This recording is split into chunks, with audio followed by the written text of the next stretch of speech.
Hello and welcome to this week's episode of the Flip Flop Family podcast. I'm Xylene, and first of all I want to wish you a very, very happy Easter. I hope you've had a lovely time, whether you've been off, whether you've been chilling, whether you've been working. Hopefully you've had some family time, and I just want to wish you well. Unfortunately, I have not been feeling very well, and it really is lingering and starting to really bother me. But all I can say is that when I woke up this morning, I'm manifesting good health.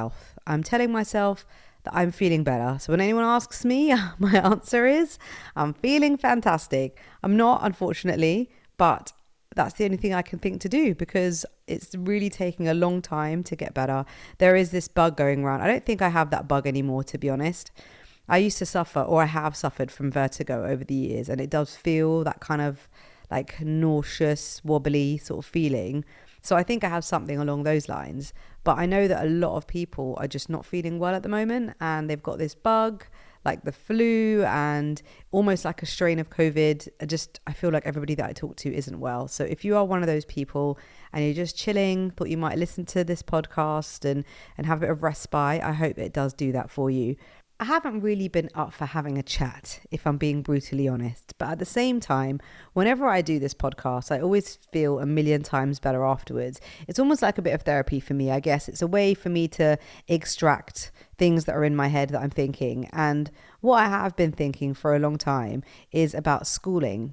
Our youngest, Zach, is 9 years old and in year 5, and we really are a bit late in figuring out what we want to do with schools. I wish I had gone to some open days in the autumn term, and I didn't look at any schools, and it was on my mind about whether we should be trying for grammar for him, and if we are, then we need to sort of get our skates on with getting him prepared for the 11 plus exams. I just feel like schools on the whole, they're just a bit of a minefield. Like I remember going through this when Emiliana was 3 and we were looking at primary schools for her, and then the same with Zach, because we ended up moving him through in between his primary school life. Last year we moved him. So I just feel like there's so many options out there, and it's a lot to get versed in them. It's almost like you have to you have to get educated on education, to find out what is out there and what your options are. And of course, not everybody does. Some people just go on sort of location and accessibility. What is the closest school to you?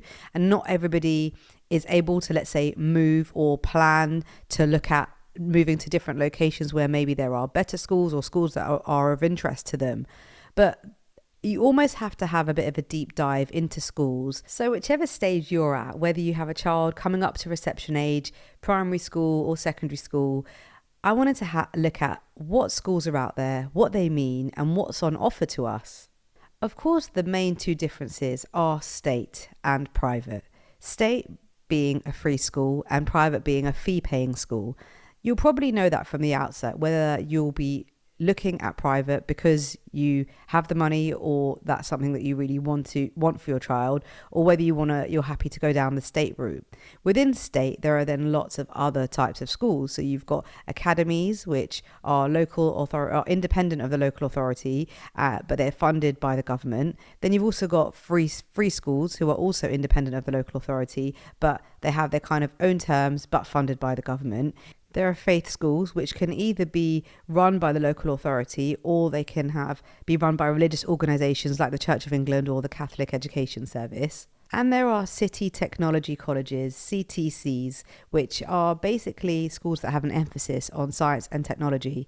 Then there are also grammar schools. Grammar schools are obviously kind of the in-between, I would say, between private and state. So you don't pay fees for them, but a lot of the places are selected based on academic achievement. There are other schools, of course. There are also pupil referral units, PRUs, which are for children who aren't suited to mainstream. Of course, you've got special educational needs schools as well, performing schools, creative arts schools. There are really lots of options. And then you've got homeschooling, which I actually am versed in also. With our year of travel away, we did attempt to homeschool the children. We weren't hardcore homeschooling every single day, otherwise there would have been no point being in different countries and traveling around the world. But there was an element of homeschooling and also what I like to call a life school, learning just about cultures and different countries and traditions and foods, and just being on the road and experiencing it firsthand, as well as languages, of course. When Emiliana was little, the thing I really wanted for her was for her to go to a Montessori as her nursery instead of a standard nursery. And you may have heard of Montessori schools, which is a child-centered approach developed by Maria Montessori. So the whole idea behind that, if that's something that you are looking into, is it's all about self-directed learning. So there's sort of individualized instruction. The environment is sort of prepared. A learning environment is very meticulously prepared for children. There's mixed aged groups in the classroom. It's all about hands-on learning and more of an emphasis on practical life skills. So that might be something that you're looking at if you're at the beginning of your learning journey with your child. I would say the first thing that you need to do is look geographically at where you are. Look at your location and what schools do you have near you that you feel might be suitable. So you might want to narrow it down first to the schools that you feel like you could actually get to. I mean, I think maybe a lot of people look at that last, but we definitely look at that first, because after moving our child from a school that was, let's say, 25-30 minutes away to a school that we now walk to, it's definitely been life-changing for us. Like, it's had such a big difference on our quality of life and on Zach's. Being able to ride his bike to school and walk with him, less stress. We don't use the car at all for the school runs. So that's definitely had a big impact on us. And I think it's definitely something that is worth considering when looking at schools. Of course, academic performance is up there. So it may be that you have a look at the school's academic performance, their results, their league tables, and any other relevant data that you can find online to make almost like a bit of a comparison. I did like a table when I narrowed it down to, let's say, the top 5 schools for Emiliana, and just wrote down all the things along the side. And that's how I knew which school to choose. Of course, teaching quality is very important. So you might want to consider the school's staff to student ratio and how many teachers are fully qualified and how many sort of have how much experience they have. And also the staff turnover, like how often teachers leave, how often they stay, like are they sticking around for years and years? I think that's always a good sign. Also, the school's resources, looking at their libraries, their technology, what kind of facilities do they have? Do they have sort of all top-notch stuff? Is your kid really into tech and they have loads of new tech stuff? What are they focusing on as a school? Class size, the smaller class sizes often can provide more individualized attention. And if you can get a state school that has not many children in the class, then I think you've hit the jackpot there. Enrichment and extracurricular opportunities. What clubs and activities do the school run in terms of arts, sports, music? Do they have residentials? Do they take the kids skiing? Of course, these would all be extra things that you have to pay for. And that is another thing to consider, because I know there is a massive difference between schools that provide their extracurricular activities in-house, tend to be a lot cheaper, whereas when they need to outsource, it can get quite pricey. Student development. How is the school fostering student development through those activities and other opportunities? I know that some state schools, or maybe all of them even, they do something called pupil premium. So if there are children that are accepting free school meals or benefits, they will have extra things to enrich their education, to give them access to within school. Well-being and support, so pastoral care, looking at the system within the school, so student well-being and emotional support, which I just think is more important than ever now, just because of the way the world is with social media and just the kind of constant like buzz I feel that just goes on in our brains all the time. Looking at their well-being, because most importantly, no matter how good the school is, you want to make sure that your child is healthy and happy within the school. What is the school's culture like overall? What is the environment? What is their values and their ethos? Because really, your kid spends more time at school than they do at home. So you want to make sure that whatever their ethos is and their approach to discipline, that it's in line with yours at home. Coming back to practical considerations, I really do think that location and accessibility are really up there, because if you need to get to work, you have a job where you can't work from home, you need to get to work, perhaps you have other children as well, maybe they go to different schools. How is that all going to work? You know, it won't just fall into place. You're going to have to work that out before. looking at the school's catchment area and also their admissions criteria is going to help you to make a better decision and not try to aim for a school that is just totally out of reach. Of course, school fees, financial aid, if you are looking at some private schools, some schools do bursaries. They can assist with finances or scholarships and things like that. So really researching all of those so that you can make a really informed decision. And of course, go to the school, go to open days and tours, really get a feel for the school's environment and the culture. If you can go on a day when it's not an open day, I feel like you're really going to get the best idea of what a school is like. Going online, using things like the Nextdoor app or any other mums groups that you're on to get parent feedback. I've just messaged actually a friend of a school that I'm looking at for Zach, because the best way you're going to know is from parents and students who are in the school at the moment. But at the same time, I would say take it all with a pinch of salt, because everybody is different and their experiences are going to be different. And you can speak to two people in the same class, in the same school, and they may have a very, very different opinion on what they think the school is like based on their personal experiences. And lastly, I would say look at your child. If you have more than one child, you'll know that every child is so different, and what works for one isn't necessarily going to work for the other. We have two children. So as I said, Zach is 9 in year 5, and we're looking at what to do with him with secondary school. Emiliana goes to our local Catholic girls' school, which has really good results, but she's not really loving it, to be honest. But she seems to be doing very well academically, and she has really good friends there too. But she would like to go to a performing arts school. So now that's something we have to start looking into next year, about whether we apply for her to move to a performing arts school. Whereas Zach, we're wondering whether to go down the grammar route. So it is April, if you're not listening to this at this time. We are a bit late, because if we are looking at grammar schools, we need to look at him doing past papers and perhaps getting a tutor, as he'll be tested in mathematics and verbal reasoning.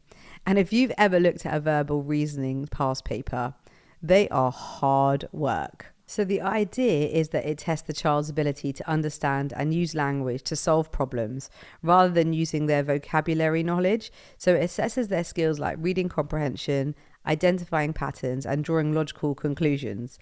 But when I look at these test papers, I am confuzzled, if that's even a word. It's really hard. It involves sort of using language to understand and analyze and solve problems. So like numbers and shapes and other reasoning areas, it's not easy. It focuses on comprehension. It's not just about sort of memorizing words. And the whole idea, I think, behind the verbal reasoning paper is comprehension and fluency, vocabulary knowledge, critical thinking, logical reasoning, and attention to detail. So an example might be spotting like a letter sequence. Okay, so this one probably sounds a bit easy, but identifying the next letter in a sequence. So it might be A, C, E, G, and then you have to figure out what the next one is. It could be a word code, so like deciphering a code based on letters and numbers, like cat would be 3, 1, 2, and dog is 4, 5, 6. So what's bird? Yeah, so those maybe sound a bit more basic, but they are difficult.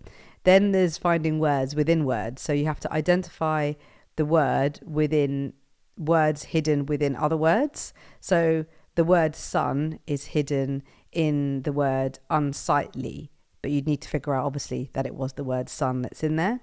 Then you've got synonyms and antonyms, so identifying words with similar or opposite meanings. So it kind of goes on like that. And if we are looking for grammar for Zach, we really, really need to sort ourselves out and get him training, I guess, training him for that. But it's not easy to do this. And I think when you decide to go down the route of grammar or any sort of academic tests, you have to realize that it is going to put stress on your child and put stress on the family, and it's going to affect your routines, perhaps the amount of extracurriculars that your child does, because more time is going to have to be put on training and getting ready for these exams, because obviously if you want to go for it, you want to get in, right? You don't want it to be in vain. But we're kind of in a bit of a limbo area, because we do have good schools on our doorstep which do come out with good results, but they're not grammar schools. And are we doing the right thing by just going for those and not giving him the chance in a grammar school. But then when I look at different evidence on grammar schools compared to state schools, is there enough evidence to show that your child is going to come out with a better education with grammar? It's just such a difficult question, I think, and one that a lot of parents are confronted with, and they need to figure out what is the best thing to do. And we're still in the middle, I must admit. I thought doing this podcast may help, and I think it has to a degree. I think you have to try and give your child the best possible start and the best possible chance that you can. And one thing that I have noticed between different schools is really about sort of the amount of money the school has and the amount of enrichment that they can offer your child. And I think it depends on what you're like within your family. If your child does get a lot of opportunities outside of school, then maybe it's not so much of a big thing. But if you're someone who really life is generally about school and they don't have a lot of things outside, then you want them to go to a school that is going to enrich them as much as possible, that's going to give them access to experiences and opportunities that perhaps they wouldn't have access to if they didn't go to that school. It's a bit like when I think about how when I met Ben and he was into the whole media and radio side of things, if I didn't meet him, I don't know if I would have realized my love for speech and my love for radio. I don't know. But it's through that opportunity and that experience that I am where I am today. And I know what I like and I know what I want to do. And I just think that's a similar thing. Like I actually did go skiing with my secondary school in year 11. Again, would I have tried skiing that age if I didn't have that at school or my parents weren't able to pay for me to go on a ski trip? I wonder. So perhaps the most important thing is to look at that. Look at your child. What type of child are they? Are they the kind of person that wants to get their finger in every pie and wants to do everything and is really enthusiastic and will try everything if it's given to them? Or is your child someone who is just more about sort of academics and learning, isn't really bothered about doing other things? I guess you just need to know what your child is like and try and find a school that is going to match them. And of course, it doesn't end there, because then you could put those schools on the list when it comes to the application time and you may not get the school you want. So all you can do is try your best. And I really hope that the information that we've gone through today has helped you with thinking about schools, regardless of whichever stage you are in your life with your child's learning journey. I went for a walk with my dad yesterday, and it was quite funny because outside somebody's house there was this box which said free to take on it, and me and my dad, I could definitely get it from my dad, we're rummagers, and this will probably be my savvy tip of the day or week, I should say, and that is just keep your eyes open. You know, the amount of stuff that I found like next to skips and out and about that I've used in my house, you'd be surprised, honestly, and you'd never know it. So we found this box outside someone's house, and I sort of had a little peek as we were walking past, and it was this it's called an apothecary jar. I had to look it up. I didn't know what an apothecary jar was, to be honest, but it's basically like a massive glass centerpiece, like a big jar with a lid, so you could have like a punch in it, or you could fill it with sweets or anything like that, really, flowers. It's so nice. It's massive, this massive glass centerpiece vase apothecary jar with a lid, and it's in my house now, and I will be featuring at various events coming soon. So that would be my savvy tip of the day. Keep your eyes open, because you never know what you're going to find out there. I've got mirrors that are in my house that I found outside. Yeah, I'm not really precious about those things, and I think it's really important to recycle and upcycle and use stuff if you can prevent it from going in the bin or ending up on landfill. So that would be my savvy tip of the week. My dish of the week, as it's Easter, has got to be my lamb recipe. When I say it's mine, it's not mine, because obviously I look online and I find recipes and then I use them, but it will be on the Flip Flop Family kitchen page. It's a lovely leg of lamb, and the marinade uses all different sort of ground dry herbs and spices, and it's just finger licking good. I know I'm using that term for lamb when it's a chicken term, but it is finger licking good, so definitely try that out. And the tune of the week is actually one from Ben, and it's by someone called Parcels, and the song is called Hideout. So check out that for the song of the week. I'm Xylene. This is the Flip Flop Family podcast, where we release 2 episodes every single week, and we really hope that you're enjoying the content. Please do hit the like and subscribe button. Send us a comment. Let us know what you think. If this podcast has helped you, there are lots and lots and lots of other episodes to listen to, and a lot of them are around motivation and wellness and just lots of different topics. There's always a dish of the week, savvy tips and things like that. So if you like what you're hearing, please do go ahead and listen to some more and share as well. I hope you have a lovely week. I hope you're well. I hope you're happy. And thank you so much for joining me. I'm Xylene. Bye bye.